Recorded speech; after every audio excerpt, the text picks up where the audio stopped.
So, since the new Imperial Knights Codex has dropped, we're starting to see a resurgence in the number of Imperial Knights on the table. So I think it's only fair that I give you guys a few tips on how to take those big guys down.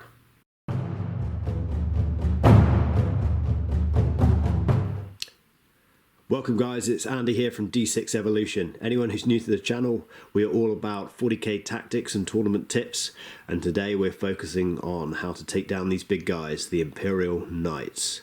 So this video is mainly aimed at the lists that don't quite have the tools to take Imperial Knights out. Some lists out there, such as guard heavy lists with multiple shadow swords, they're not going to find problems with taking down Imperial Knights, but other more balanced lists may struggle. So to get the basics out of the way quickly, Imperial Knights are tough list 8. They have an iron shield, say, which is a 5 invuln only to shooting attacks. It can be buffed to a 4-up invuln for one model with the rotate iron shield stratagem. And there's a warlord trait, which means that one model in the army can get +1 to its invuln save as well. Now, guys, these are all vehicles, so they can't go up onto the first floor of ruins, which we're going to get into more about that later, and they can't go through walls either. They're super heavy walkers, which means these guys can fall back over infantry models and over swarms and still shoot in the shooting phase and still charge. They can't, however, shoot from in combat, and they can't move over models in the movement phase. It's only when they're falling back. You know, if your army's got ways to debuff these units, such as reducing their invulnerable save with things like Jinx, if you've got ways to mitigate for the high toughness, such as re-rolling wounds, then happy days, you're probably not going to struggle too much with Imperial Knights. The other good thing you can do, if you've got access to it, is psychic powers like Restrain, which reduce their movement as well. But this tactics video isn't going to really focus on that side of beating Imperial Knights. This is more about sort of generic tactics. If your army doesn't quite have enough to deal with them, what can you actually do about it? So, on with the tactics. On our first tactic, we're going to be talking about movement blocking. So, what have we got here? So we've got our Dark Angels tactical squad here, the Fearless Warriors, are move blocking this Imperial Knight here, so it can't get in between this ruin here and this crater. So what have I achieved by doing that? Now, because these Dark Angels are clever and they know that this Imperial Knight has taken the character keyword, which, guys, they can do, they've kept more than 3 inches away from him, so he can't heroically pile in on their turn, and they're just going to stand in front of this knight so that on his turn he's going to effectively have to attack them in close combat or shoot them, and isn't going to be able to move up the board. Now, guys, if the knights are moving up the board, if they're not being aggressive, if they're not attacking things in close combat every turn, they're not doing their job. So, if I do this with multiple units, I can feasibly keep an entire knight army locked in their own deployment zone, because if they're only moving up a couple of inches each turn and just killing a couple of units of chaff, they're not actually doing much, while my long-range guns all the way back here just keep shooting them to death. So, infantry are not the only thing you can move block knights with. Alright, and look what we've done here. So the Dark Talons come into play, and again, flyers are fantastic for move blocking strong assault armies like the Imperial Knights. Now, guys, if you've got a heavy flyer army, you get 2 or 3 of these guys, you line them up tactically between buildings, the Imperial Knights can't actually go anywhere, and it's fantastic because they can't even assault these units, unlike the ground units, which they can assault. So heavy flyer armies work fantastically well against Imperial Knights. And also, guys, if you play this right with move blocking, a lot of the Imperial Knights guns are actually short range. The Avenger Gatling cannons, for example, are 36-inch range. So that things like your las cannons are actually longer range than that. So you can move block your opponent and keep them out of range of the Devastators over here. So the Imperial Knights really can't do anything for a turn. So now we're talking the shooting phase.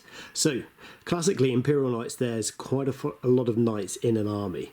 And with the idea here, guys, is that your opponent is looking to rotate his iron shields on the knight you're going to be shooting to get that +1 invulnerable save. So what do you do here? So you don't give the game away early. Essentially you pick your weaker guns first of all, maybe there's a last cannon and an odd squad, and you just split your fire between a couple of different knights, and your opponent's probably going to hold back from actually declaring which knight has the invulnerable save increased on. So you're just going to, you can actually probably get quite a lot of the way through your shooting phase before your opponent decides which knight he's actually going to dedicate rotating the iron shields to. Or if he declares it early, you just don't shoot that knight this turn. Of course, there's going to be some instances where you actually do have to shoot the knight that he has declared rotate the iron shields on, but in a lot of instances you do not have to. Our next tip is wrapping Imperial Knights in combat. Now this is a little bit riskier because Imperial Knights are actually, they're pretty good in combat. Now things to note here is the big knights, the really big ones, they're not so good in combat. They're only weapon skill 4+. Normal knights are weapon skill 3+, and they're particularly effective when they use their stomps to get 12 attacks instead of the normal 4. Though if you've got a pretty solid melee unit like these Custodes jet bikes here, you can wrap your unit around the Imperial Knight. Now he's unable to fall back over anything which isn't a infantry or a swarm unit. So this guy's going to be stuck in combat, and the rest of his knight army can't actually shoot this unit of Custodes, and this Imperial Knight can't shoot in his turn. As a quick note on the baby knights, the Armatures. So these guys, they don't have any of the special rules of the big guys here. So these guys, if you just tag them in combat with a fast unit such as Celestine or a Demon Prince or something like that, these guys can't actually fall back and shoot. So that's particularly important for the autocannon variant, which absolutely sucks in combat. So these guys are really prone to being tied up, and if your opponent's not screening them properly, you should be able to tie these units up very quickly. The melter gun variant is probably not as effective in terms of firepower, but actually it's harder to pin in combat because it's got its chainsword, which is actually pretty nasty.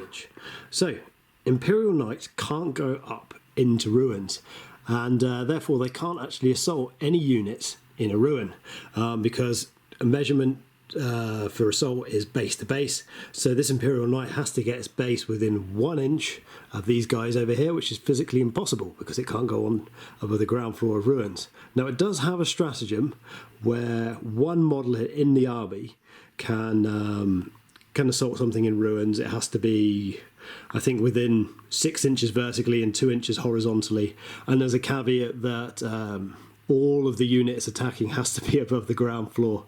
So for example, if I put one of these Space Marines down in the middle of this courtyard here, the Imperial Knight couldn't do it. So it's a really situational stratagem for the Imperial Knights, and they can only use it once per round. So even if they do it, they can't even use their Titanic feat. So normal Imperial Knights are only getting 4 attacks to probably hit 3 times.